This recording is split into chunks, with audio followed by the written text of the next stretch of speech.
we are so happy to have you today. And thank you so much for agreeing to facilitate this session, or rather to speak on this session. I will quickly introduce Ramson because we don't have plenty of time, and he is not going to have a presentation, so he will just take us through a walk of the talk that he has for today. And then afterwards, as usual, you can ask him questions before we transition to the next session. So Ramson heads the research program at the Indigenous Movement for Peace, Advancement and Conflict Transformation, also known as IMPACT. He has been working at IMPACT since 2016, participating in research activities and coordinating research teams in the organization, academic institutions, and partners and individual researchers. Ramson supports a community action research model that involves local communities at all levels, from research design, implementation, and participatory data elicitation. Ramson has a keen interest in documenting Indigenous people's knowledge, which is important in the conservation of nature and biodiversity. Ramson envisages a secured future where Indigenous peoples and local communities' traditional knowledge is recognized and used, cultural diversity respected and promoted, and IPLC, Kenya rights, and natural resources protected. Quite an amazing introduction, quite an amazing bio, Ramson. Once again, thank you so much, and please take us through your talk on the role of Indigenous people, especially Indigenous youth. Thank you. Thank you so much. I hope you can hear me, first of all.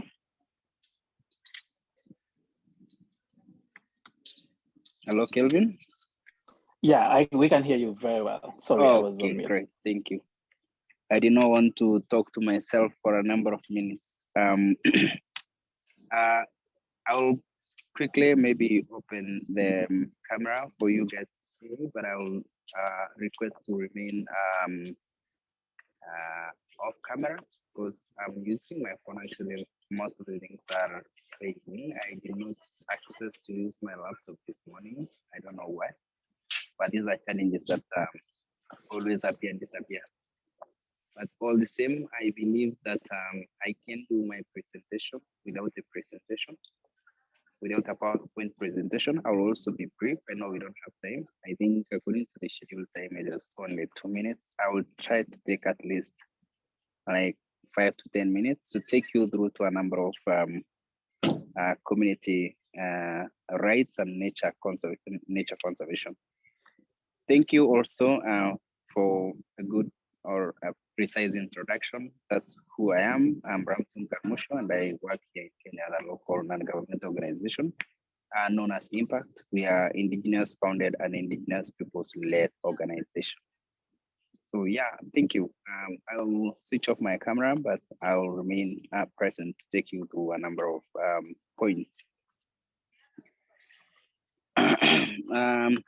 When we talk about community rights and nature conservation, I think one of the things that we always try to talk about is why are we protecting nature and why are we protecting biodiversity? In many cases, biodiversity protection is done globally by external actors who target to preserve or conserve biodiversity for other uses and not necessarily to the benefit of the communities that live on those territories or lands. In this case, we want to, as Indigenous peoples and local communities globally and around Africa and around Kenya, we want to say that protection of biodiversity is really a good thing to be done, but the recognition of the rights of Indigenous peoples is paramount and it's very, very important. And without it, I think anything else should be stopped and should not take place because it is going to violate all the rights of Indigenous people. We recognize also all the targets that are done globally, like the 30 by 30, the 50 by 50, half Earth, and all the narratives that are being put in place. Those are ambitious goals that do not also recognize the Indigenous peoples and local communities that have been there and protecting biodiversity and nature without all those targets and without the governments and any other person support stakeholders. In this case, we want to say that the world should respect the indigenous peoples and local communities as they go towards conservation of nature and biodiversity. The natural resources that people target to conserve for other uses are actually a benefit or a source of livelihood to the communities. And once these are put to restrict the indigenous peoples and local communities from accessing them, it means they are not going to access their livelihoods. To protect these natural resources and biodiversity, I think the first step that should be done is to recognize the right of ownership to be given to the indigenous peoples and local communities that have been doing pro bono services to protect them even without any stakeholder support or government support. When we talk about biodiversity, we talk about animals and plants that are found on these lands, and they are all important, they are all key. And in this case, we want to say that they also benefit, the indigenous peoples and local communities have benefited through them. The thing that we should be talking about is not the percentages that the world is putting, but we should be talking about how sustainable can we use the biodiversity and natural resources that are there to meet our own needs and also to meet the global needs. Without talking about that, then we are violating someone's rights of denial to access and many other things. We also need to do a lot of recognition of land rights and give the indigenous peoples and local communities their land rights, their tenure rights are very, very important. When we talk about biodiversity, of course, it's found on land, and without recognizing indigenous peoples and give them the rights to land, of course, they do not have the rights to the resources as well that are found on this land. So the first step is to give the indigenous peoples and local communities their rights to the lands and territories that they own, so that it can trickle down now to the ownership of natural resources and biodiversity that they are found on their lands and territories.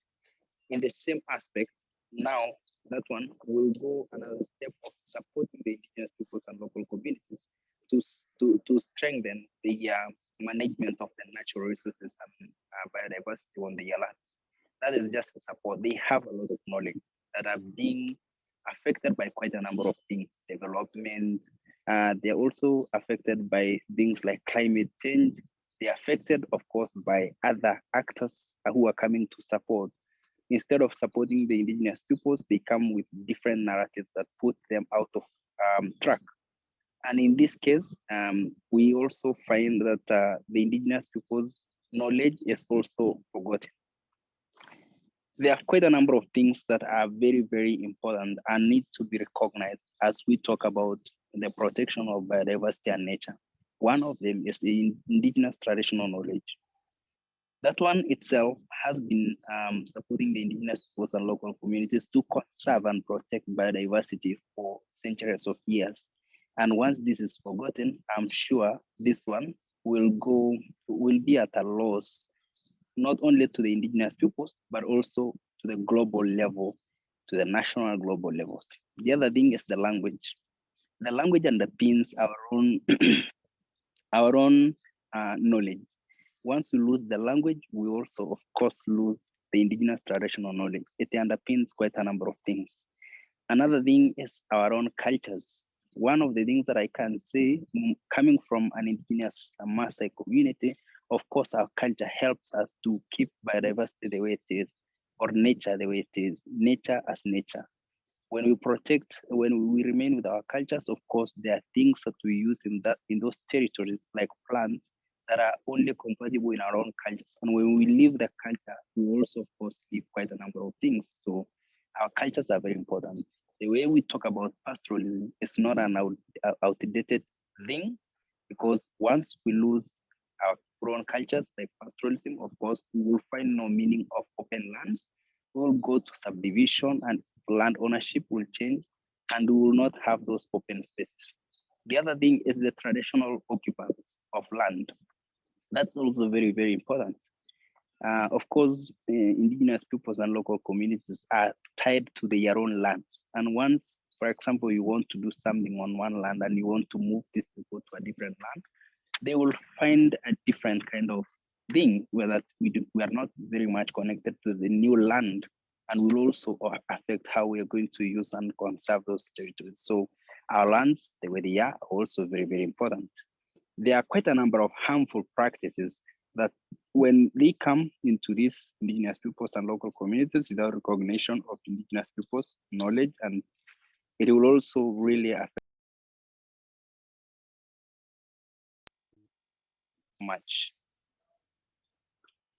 And in this case, one of the things, I don't know if you can still hear me, one of the things is the different governance systems. For example, stakeholders. We have stakeholders who are very specific in what they support.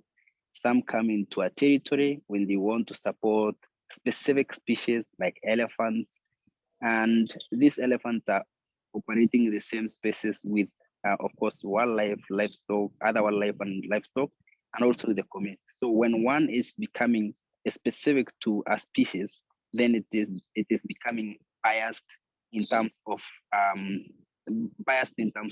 what is conserving, why are you conserving the land for, and that brings a lot of separation, and it is not inclusive anymore.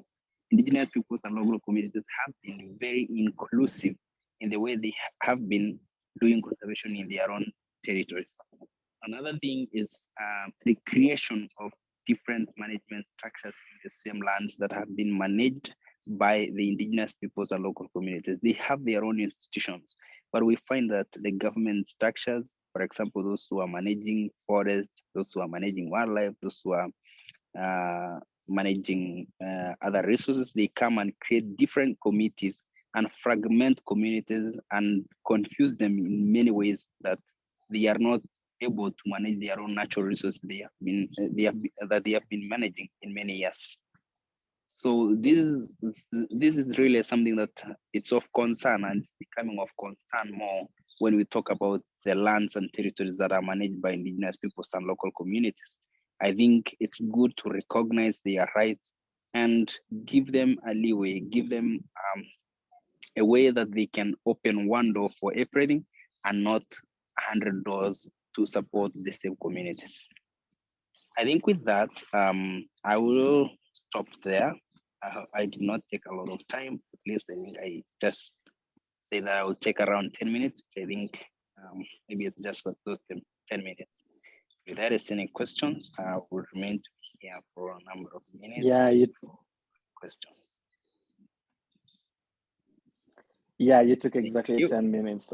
Thank you so much for that. And thank you so much for your deep insights, Ramson. I don't know if there are any questions in the chat, but I'm happy to go fast. So Ramson, in your bio, I was reading your bio earlier on, and you are a researcher, which is a great, it's an interesting career, considering the fact that you are an indigenous young person from Kenya.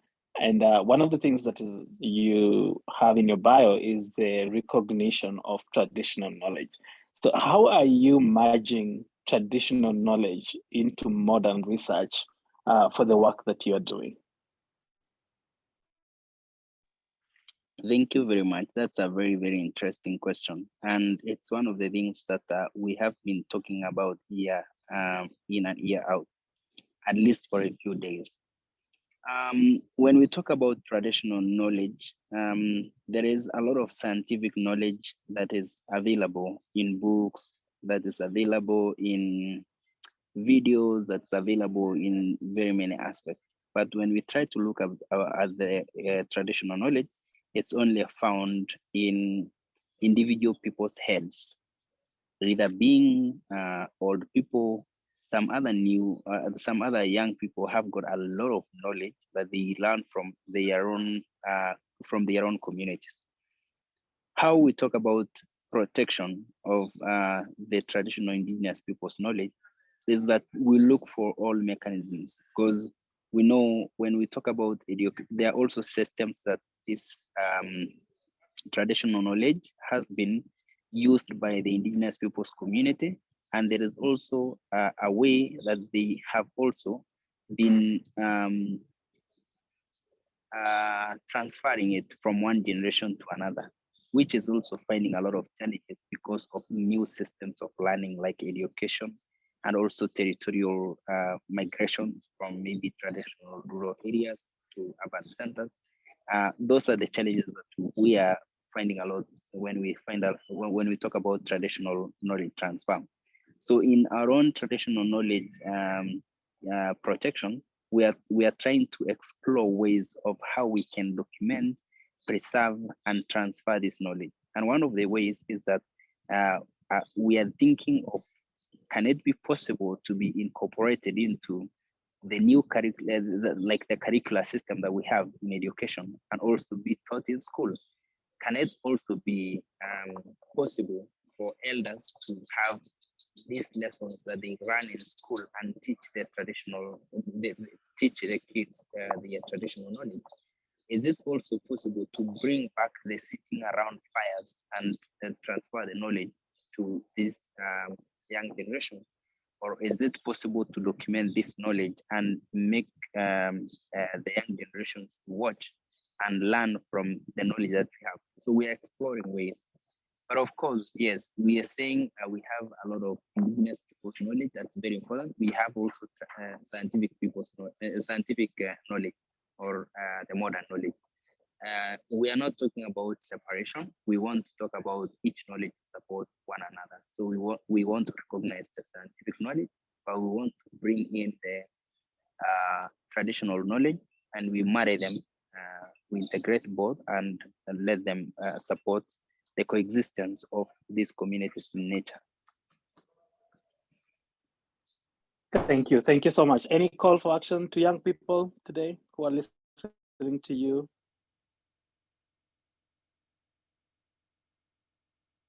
My call to action to the young people, of course, is to support this process. We know we have learned a lot of scientific knowledge in from schools, and we have a lot of knowledge. But one thing that I always say, when we go to school, we learn a lot of things. For example, how we control soil erosion, how do we do so many things. But in many cases, we have the knowledge in our heads, and we are not implementing it down to the communities. It becomes, I think it just becomes like the same traditional knowledge that's in the head, and it's not being in practice. At least we can try and do some activities that are related to our own selves, back to our own communities, and support each other. There is, I think one thing that we also find is that the separation of indigenous peoples and local communities. One thing that I always support is that this is one thing, one and the same thing. I don't see a Kenyan that does not land in either. It's either you are an indigenous peoples or a local community. And in this sense, we can all work together. The local communities are actually as well indigenous peoples, except that they have lost one or two aspects. They have changed their territories and maybe lived in other areas like towns, but you still become an indigenous person where you go back local to your local community. As a local community, you still have a lot of knowledge and a lot of support that you can work together with those people who are protecting nature and biodiversity. At least we should all support each other. We should all all have one voice, that we communicate as rights of the indigenous peoples and local community, both nationally and globally. I think we should all have one voice and work together. We can have a lot of strength together, but we can really lose a lot when we don't work together. So I embrace togetherness and thank you. Thank you together. so much. Yeah. Thank you. Thank you so much, Mr. Ramson, for your deeply insightful presentation, and also for reminding us that actually the percentages that we are spending time discussing over and over again won't matter if the quality of implementation, especially